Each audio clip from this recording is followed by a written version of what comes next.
Donc là, le but, c'est vraiment que je vous montre exactement tout ce que Thibaut vous a expliqué et vous montre comment ça se retranscrit dans la plateforme Datayat. Donc là, ce qu'on peut voir, c'est que vraiment la plateforme, elle est construite autour de nos 3 produits phares, donc landing page, le feed and l'enrichissement du flux, la smart creative et bien sûr la partie product intelligence. Donc là, je vais vous montrer un petit peu donc, la partie donc, ETL, c'est-à-dire la réconciliation de toutes vos sources de données. Donc là, comme vous pouvez le voir sur cet exemple, on voit des connexions à des CSV classiques. Par exemple, si vous souhaitez ajouter votre marge produit, c'est un élément qui est plus compliqué à intégrer, vous ne l'avez pas forcément dans GMC, c'est possible. Une connexion GMC, une connexion à vos données, je vais vous montrer juste ici, de performance de GMC, le fameux scrapper qui vous permet d'aller récupérer de la donnée sur vos pages produits directement. Donc c'est vraiment un élément qui vous permet d'aller récupérer beaucoup plus rapidement de la donnée qui peut être compliquée à récupérer de votre PIM parce qu'il n'est pas forcément consolidé de votre côté. Et bien sûr, encore une fois, une connexion via de l'API. Donc pour vous montrer un petit peu, donc cette donnée-là, elle va être consolidée. Et le but, c'est vraiment de pouvoir analyser pour ensuite vous puissiez déterminer vos chantiers d'optimisation. Donc c'est pour ça qu'on a aussi une brique juste ici d'audit qui va vous permettre en fait, je vais vous montrer juste ici, qui va vous permettre donc de comprendre ce qui se passe actuellement sur vos flux et également de pouvoir créer des règles qui vont vous permettre d'analyser ce qui se passe sur votre flux actuellement pour construire des chantiers d'optimisation, mais aussi de monitorer un petit peu comment votre flux évolue et qu'est-ce qui pourrait être amélioré, qu'est-ce qui est déjà bien sur votre flux. Donc là, ce qu'on peut voir, c'est qu'on a donc tous nos fields, donc tous nos champs d'attributs, et on a 2 éléments. La partie, est-ce que la donnée est présente? Donc là, ce qu'on peut voir, c'est qu'on a de la donnée présente sur toutes les descriptions, sur tous les titres. C'est très bien, c'est obligatoire, mais on voit qu'il y a des manquements dans certains attributs. Et on a aussi une partie un peu plus qualitative. Donc en fonction des règles qu'on a établies, on va pouvoir voir est-ce que nos éléments ont besoin d'optimisation, optimisation critique, optimisation, c'est seulement un petit warning, mais que ça pourrait améliorer vos performances. Donc ça, c'est vraiment, encore une fois, c'est des règles qui sont soit par défaut, soit que vous pouvez gérer. Je vais vous montrer tout de suite comment on regarde ces règles. Donc là, vous pouvez voir, on a établi beaucoup de règles en fonction des attributs, mais c'est des règles que vous pouvez modifier et surtout modifier très facilement parce qu'on a intégré un agent IA et ici, l'agent IA, il n'est pas là pour analyser votre flux, il est vraiment là pour vous aider à construire ces règles. Donc en fait, l'agent IA, le but, c'est vraiment pas d'analyser grossièrement votre donnée, c'est vraiment de vous aider à bien construire ces règles. Donc là, par exemple, je vais vous montrer en live, ici, une règle très facile. Est-ce que mes attributs sont bien remplis? Et on va pouvoir vous montrer, hop, juste ici. J'attends que ça. Voilà, donc là, comme vous pouvez le voir, ils ont créé des règles automatiquement et c'est des règles vraiment avec des formules assez simples. Donc, même si moi, je ne connais pas forcément tous ces types de formules, on va pouvoir les tester et vérifier si elles fonctionnent. Mais généralement, elles sont très, très bien construites. Donc là, on peut voir qu'on va pouvoir les sélectionner. Bon, j'ai déjà fait l'exercice avant et je vais vous montrer comment vous pouvez tester si la règle fonctionne. Donc là, par exemple, on va tester cette règle. Est-ce que mes produits, mes descriptions de produits ont au moins 500 caractères? C'est vrai que c'est une guideline de Google. Si la description a moins de 500 caractères, c'est d'accord. On peut très bien pousser vos produits dans les ads. Mais par contre, c'est bien d'avoir au-dessus de 500 caractères parce que on optimise encore mieux le positionnement de votre produit. Donc là, vous pouvez voir, c'est cette règle ici. On va pouvoir très facilement prévisualiser. Est-ce que ma règle fonctionne? Donc ici, ma règle fonctionne. Il va checker sur ce produit-là, est-ce que la description de ce produit est au-dessus de 500 caractères? Donc ici, on voit bien qu'elle n'est pas du tout au-dessus de 500 caractères. Donc là, le but, c'est vraiment pour vous de monitorer ce qui se passe dans votre flux et d'établir des roadmaps d'optimisation. Donc là, par exemple, je vais vous montrer un petit peu ce qui pourrait être le plus intéressant sur vraiment les chantiers primordiaux. Ça serait de remplir cette donnée d'additional imaging parce que ces additional imaging, c'est vraiment, ça impacte vraiment le score de qualité de votre flux. Donc ça peut être très facilement amélioré avec les fonctionnalités de DataYads. On voit que la donnée de matériaux, des matériaux n'est pas forcément remplie sur tous les produits. Donc c'est un manquement, encore une fois, parce qu'on va peut-être ces produits vont moins matcher certains résultats de recherche de clients qui vont chercher des matériaux très spécifiques. Et là, ce qu'on voit, c'est qu'on a un vrai besoin d'optimisation sur nos descriptions et sur nos titres. Et ici, on peut voir un peu plus en détail quelles sont les optimisations. C'est surtout sur la qualité. Donc là, on va vraiment vouloir optimiser. Et sur tout ce qui est additional imaging, par exemple, c'est vraiment de la complétion. Donc, je vais vous montrer directement dans notre brique de Smart Asset comment est-ce qu'on enrichit cette donnée textuelle ou comment est-ce qu'on la crée. Donc ici, c'est notre client Leroy Merlin. On a vraiment travaillé, comme vous pouvez le voir, vraiment sur des segments très précis, donc par catégorie, et on l'a décliné en fonction des attributs produits. Et je vais vous montrer tout de suite, ici, le premier objectif avec Leroy Merlin, c'était vraiment de compléter de la donnée manquante. Ils ont énormément de produits, des produits marketplace, des produits 1P. Le but, c'était compléter principalement la donnée manquante. Donc, je vais vous montrer comment ça s'articule. Vous pouvez le voir, la plateforme est vraiment très logique d'utilisation. On a un élément de scope. Donc ici, c'est vraiment votre segmentation produit. Ici, je voulais travailler sur mes produits, donc luminaires. On voit le nombre de produits et c'est un élément qui se met à jour automatiquement en fonction de votre flux produit et de l'optimisation et de la mise à jour de votre flux produit. On a donc notre partie donc, de génération par IA, la sélection de nos modèles d'IA qui peut être vraiment aidée. Donc ici, le but, c'est vraiment de vous aider à savoir est-ce que vous avez besoin d'une sortie textuelle, d'une sortie d'image. Donc ici, vous pouvez sélectionner facilement vos besoins et également quelle capacité vous avez besoin, l'IA de quelle capacité a-t-elle besoin pour vous aider à optimiser ou à créer les éléments que vous souhaitez. On a donc cette partie de prompt, n'ayez pas peur. Ce prompt a été généré d'abord par un humain et ensuite aidé juste ici par une IA pour vraiment l'optimiser le plus possible et que l'IA générative sélectionnée puisse vraiment bien comprendre votre prompt. Et ce qui est intéressant, c'est que ce n'est pas forcément un prompt comme on peut le faire sur ChatGPT. On lui donne un fichier, il va analyser un peu au hasard ce qui se passe sur ce fichier. Le but ici, c'est qu'on est vraiment uniquement basé sur votre donnée produit. Donc là, ce qu'on peut voir ici, c'est des variables produits qu'on utilise. Donc on peut utiliser les variables textuelles comme le titre et la description.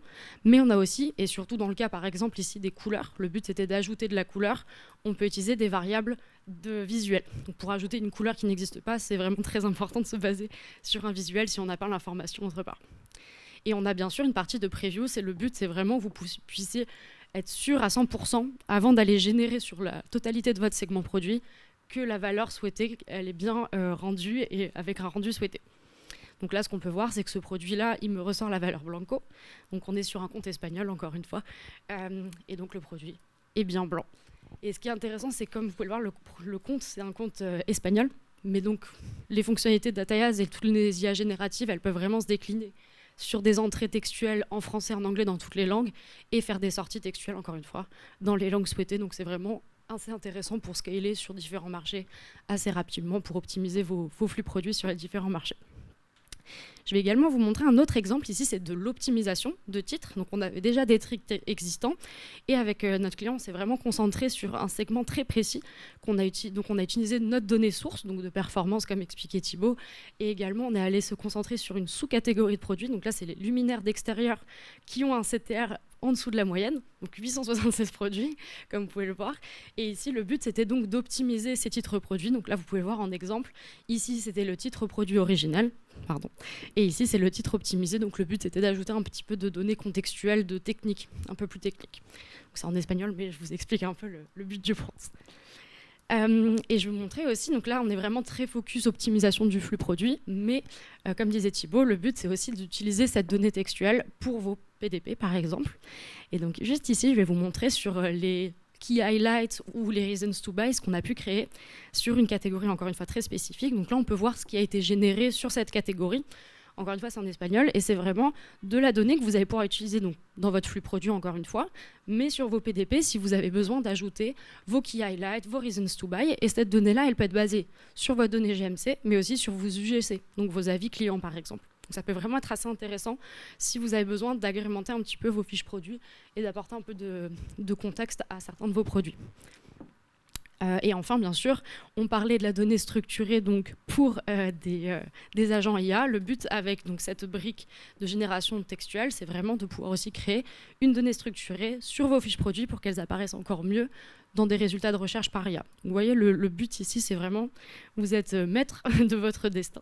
Et je vais vous montrer avec Constance qui va montrer des exemples un peu plus concrets sur tout ce qui est IA générative, donc d'images et de vidéos, parce qu'ici, c'était vraiment consacré au textuel. Donc je vais laisser Constance vous montrer tout ce qui se passe côté vidéo.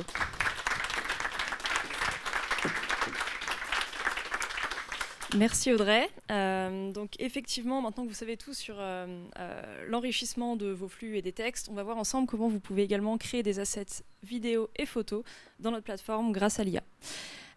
Ces assets, vous pourrez bien sûr les réutiliser de plein de manières. Première utilisation, on en a parlé sur le site, donc sur vos fiches produits pour aider les visiteurs à s'engager et ainsi augmenter l'engagement, le taux de conversion.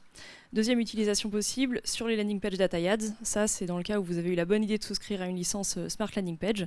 On peut carrément les réutiliser. Troisième utilisation, c'est dans l'ensemble de vos flux publicitaires, donc par exemple dans GMC pour un meilleur scoring. Comme le disait Thibaut, hein, on voit bien que généralement il nous manque des images dans les flux clients et donc nous, notre solution vous permet de le faire en quelques clics. Donc je vais pouvoir rentrer dans le cœur de la solution. Donc là, on est sur l'interface AssetGenAI, sur lequel, pour aujourd'hui, je vous ai déjà créé différents assets. Donc par exemple, on est capable aujourd'hui de partir de ce type d'image. C'est un vrai site, c'est une marketplace sur laquelle il manque malheureusement des photos portées. Donc on part de cette image, on utilise un certain modèle d'IA, on lui demande simplement de remove le background, on voit qu'il l'a fait très rapidement. Et ensuite, avec un différent modèle et un prompt très simple, on peut également lui demander de faire porter la robe par un mannequin. Donc évidemment, on peut faire porter la robe par plein de types de mannequins différents, ça c'est un peu en fonction de votre charte. On peut le faire pour plein de types de produits, avec soit une seule image, soit plusieurs images. Typiquement dans le cas où il y aurait des détails dans le dos, un logo, une coupe particulière, on peut uploader plusieurs images pour avoir un seul rendu. Donc là, typiquement, on a un mannequin qui porte notre trench. Et bien sûr, grâce à d'autres prompts et encore une fois d'autres modèles d'IA, on est capable de créer des vidéos. Voilà, donc d'aller animer directement ces produits portés par un mannequin. Donc pour rappel, là, on bénéficiait que d'une photo de face du trench et on arrive à obtenir une vidéo que vous pourrez réutiliser. Donc c'est vraiment très simple. Pour ces 3 éléments, je pense que ça m'a pris à peu près 25-30 minutes, le temps de trouver le prompt, le modèle, etc. Donc c'est vraiment très simple d'utilisation. Si vous ne connaissez pas les modèles, justement, on a mis en place une nouvelle fonctionnalité qui s'appelle le chat mode. Donc en fait, vous allez discuter directement avec un agent IA qui va réfléchir pour vous. Donc en fonction de votre use case, il va aller sélectionner le meilleur modèle qui est le plus adapté pour vous permettre du coup de générer vos assets. Donc là, typiquement, on va voir comment ça fonctionne. Je vais simplement lui demander de remove le background de mon image. Donc là, je reste en mode auto. Donc vraiment, je sélectionne simplement l'image depuis mes assets et on voit qu'en même pas quelques secondes, il est capable de me générer mon asset détouré. Ensuite, je peux également passer en mode manuel. Donc là, je vais utiliser ce nouveau visuel comme référence. Je passe en mode manuel. Je viens mettre mon prompt. Ça peut difficilement être plus simple. Je lui demande simplement de faire porter la robe par un modèle et que ce soit adapté au e-commerce. Et je vais aller choisir ma capacité. Donc typiquement ici, c'est l'édition d'images. Je vais aller choisir 2 modèles pour vous montrer un peu les différences. Parce qu'en fait, nous, les modèles, on les met à jour très régulièrement. On sait que le meilleur modèle d'hier, ce ne sera pas le meilleur de demain. Et donc là, aujourd'hui, on va faire l'essai sur 2 modèles. Donc là, on voit, avec Gemini, il m'a créé ce mannequin qui porte ma robe. Et avec Nano Banana, il m'a créé celui-ci. Bon, évidemment, là, c'était un prompt hyper simple. Ensuite, on peut lui dire, je veux tel positionnement, je veux que le mannequin il fasse tel geste, etc. Maintenant, là, je vous ai montré comment le créer sur un seul produit. Mais j'imagine que pour vous, l'objectif, c'est quand même de le faire sur soit l'ensemble de votre catalogue, enfin en tout cas de scaler, ou sur une catégorie de produits spécifiques. Donc ça, c'est évidemment faisable et ça vous permet d'optimiser tous vos assets d'un seul coup. Donc, comme l'a expliqué Audrey très rapidement, tout part d'une liste. Donc tout part d'un segment produit que vous pouvez créer au préalable dans la plateforme. Donc là, par exemple, on change d'environnement, on part sur un client, mais là, on voit qu'on a plein de listes qui ont déjà été préchargées. Notamment, aujourd'hui, on va parler de chaussures de chantier. Voilà, c'est très sexy. Donc du coup, en fait, le problème qu'on avait sur nos chaussures de chantier, c'est le problème suivant. Dans le flux client, on ne bénéficiait que d'une seule image, donc uniquement la chaussure droite, pas de chaussure gauche, et pas d'image portée, pas d'image sur un background un peu cool pour le site. Donc avec un prompt très simple, on a été capable de lui demander déjà de remove le background, on l'a vu, ça se fait vraiment super facilement, et ensuite de lui demander de faire en sorte qu'un mannequin porte les chaussures. Donc là encore, prompt hyper simple, ça tient en quelques lignes. On lui donne 2-3 guidelines, on sélectionne notre modèle. Ici, on a pris Nano Banana, c'est le petit dernier. Et ça nous permet de créer tout plein d'images de chaussures, vraiment, zoomer sur nos chaussures. Cette fois, on a bien la paire entière et ça permet quand même de mieux se projeter sur le produit. Dernier use case, on lui a demandé ensuite de créer un nouveau background. Donc là encore, ça peut difficilement être plus simple. On lui demande de créer un background type chantier avec des graviers, pour que ça reste dans le thème de la chaussure de chantier. Et il est capable du coup de me générer pour chaque produit un background différent avec complètement adapté au type de produit. Donc ça, on l'a dit, vous pourrez le réutiliser et sur votre site, et sur vos landing pages, et dans vos flux publicitaires, mais également au sein de notre plateforme pour créer des créatifs. On a donc Catalog Ads, une nouvelle fonctionnalité qui vous permet de venir créer vos créatifs directement par template et ensuite d'assigner le template à certaines catégories de produits ou même tout votre catalogue si vous le souhaitez. Ça permet de carrément réduire le time to market des déclinaisons typiquement de créatives qui peut être parfois un petit peu long. Donc voilà comment ça se présente.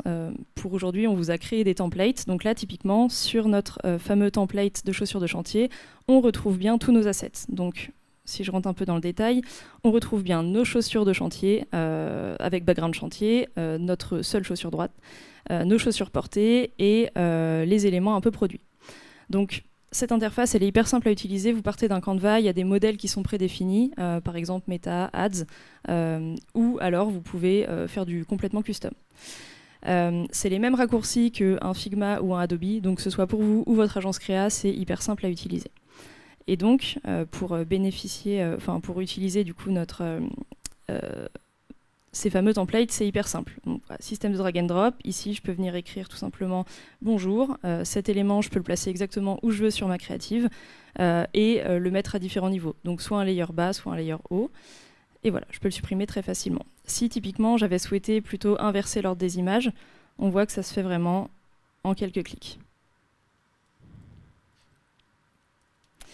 Donc vous bénéficiez bien sûr d'éléments qui sont statiques, donc ça peut être typiquement tout votre branding, votre logo, etc.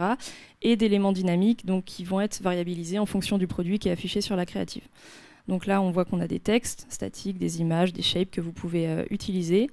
On retrouve également des assets que vous pouvez avoir chargés au préalable. Si vous voulez par exemple afficher une très belle étoile sur votre créative, c'est possible. Et évidemment toute votre partie branding qui doit certainement un peu plus vous intéresser. Donc là typiquement pour ce client, l'agence demandait d'avoir toujours le logo en bas avec le liseré et donc nous on est allé juste charger le logo Caterpillar pour vous montrer à quoi ça ressemble aujourd'hui. Et là où ça devient vraiment intéressant, c'est que vous avez tous vos assets du coup de produits. Donc votre fameuse photo de GMC, la photo qu'on a créée par IA et la deuxième photo créée par IA. Et donc ça, vous pourrez les réutiliser sur toutes vos créatives. Et vous avez également tous les infos depuis GMC. Donc là, typiquement, votre titre, votre description, voilà, la couleur, la marque, le prix, le pourcentage de discount, etc. Une fois que votre template est prêt et validé, évidemment, l'idée, c'est d'aller le scaler sur une catégorie de produits ou l'ensemble de votre catalogue. Et donc pour ça, on va venir mettre ce qu'on appelle un flow. Donc en fait, on va simplement venir chercher notre product list, donc là c'est mes chaussures de chantier, et lui automatiquement il va du coup me générer la créative sur tous ces produits-là. Donc voilà ce que ça donne typiquement sur nos chaussures de chantier. Et ça évidemment ces assets vous pouvez les télécharger pour ensuite les réutiliser dans vos flux publicitaires. On peut penser à plein de types de use cases. Voilà, donc ça peut être pour des éléments de votre calendrier marketing, donc uniquement pour des produits qui sont à mettre en avant pendant Noël. Ça peut être pour des tondeuses. Enfin, vraiment, on peut penser à plein de types de use cases. Ce qui est important de retenir, c'est que c'est vraiment hyper simple d'utilisation de A à Z et que ça se fait vraiment en très peu de temps. Oh, j'ai oublié un truc. Oui, j'ai oublié de mentionner que du coup, là, les flows, ça peut paraître un peu compliqué, mais on est en train de travailler justement sur une interface qui est encore en bêta, qui sera une interface WYSIWYG qui va vous permettre du coup de gérer vos flows et de construire du coup des workflows de traitement d'IA de vos flux produits. Donc, voilà, il y a quelque chose qui arrive pour rendre ça un petit peu plus simple.